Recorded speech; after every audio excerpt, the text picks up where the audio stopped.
Here we go. My computer keeps turning off.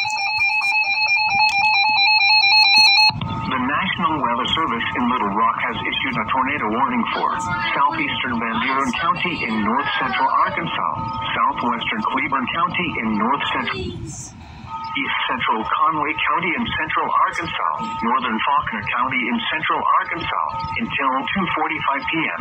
At 1:55 p.m., a severe thunderstorm capable of producing a tornado was located near Worcester, or 10 miles north of Conway, moving northeast at 60 miles per hour.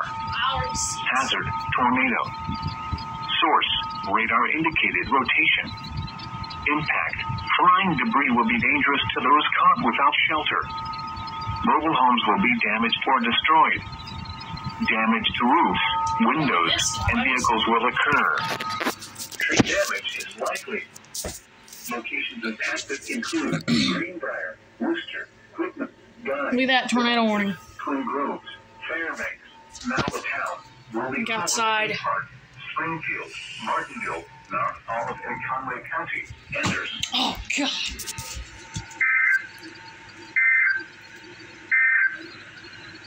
The tornado warning for northwest Clark, northeast. All right.